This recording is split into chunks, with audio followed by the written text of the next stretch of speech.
There's a new Pokémon Presents coming July 22nd, and we're so close to it, we might as well talk about it. Up until now, Pokémon Legends Z-A's trailers have either been non-existent or not really that full of little details like what we're used to with the new release. Still, the game looks like it's gonna be at least fun.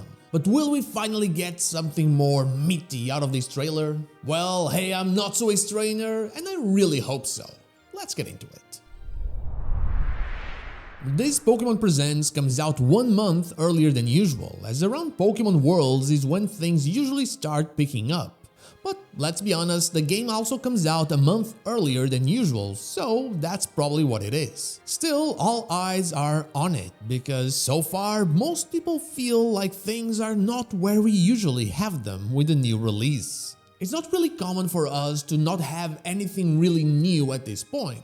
Usually around this time, a new generation has everything new because it's a new generation, but even Pokémon Legends Arceus had a lot more when we got to July.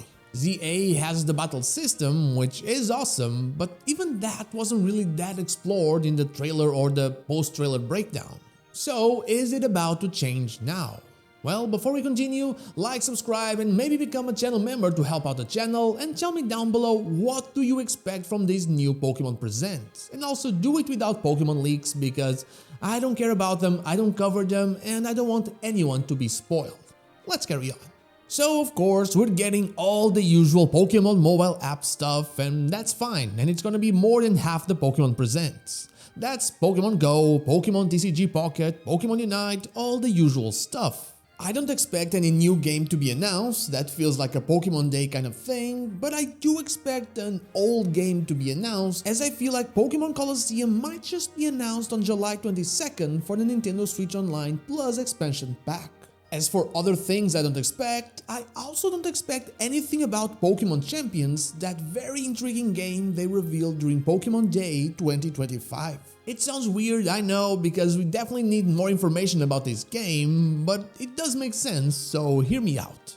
Pokémon Worlds usually has a trailer that focuses on competitive battling. New moves, new items, new abilities, stuff like that. But we have nothing quite like it happening right now. Z-A has a different battle system, and Mega Pokémon are not in Pokémon Scarlet and Violet. They will not be part of the 2026 season. Why would they waste the Pokémon Worlds trailer slot with it?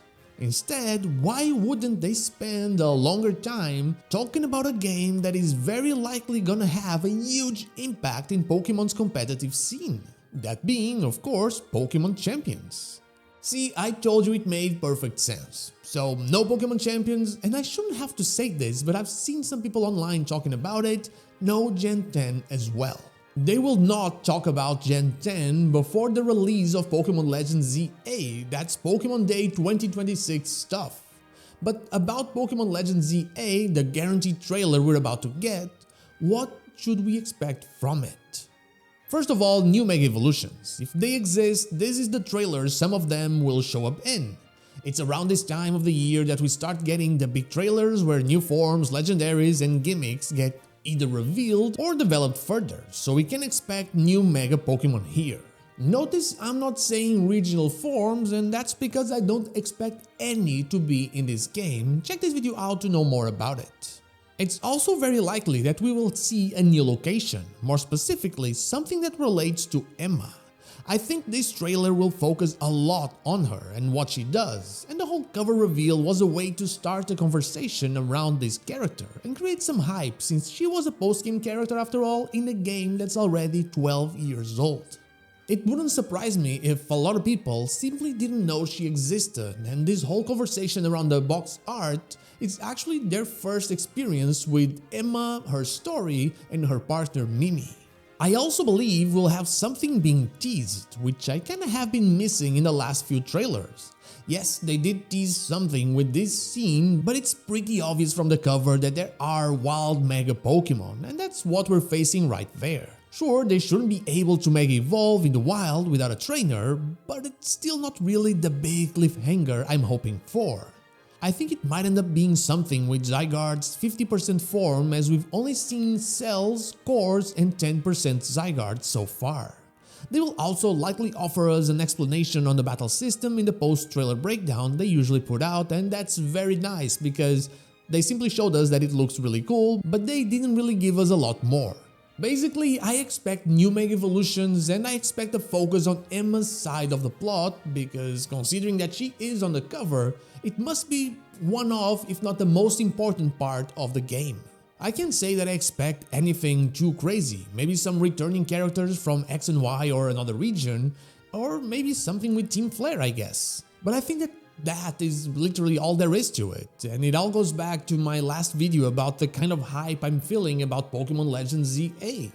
But anyway, you know what I think, let me know what you think, and that is all I have for you today. Thank you so much for watching, and I'll see you all on the next one. But before I go, I want to thank my Twitch subscribers and newbies here and the Dr. Joe and my YouTube members Dash Plays and Gatsy for going that extra mile. From the bottom of my heart, thank you all so much.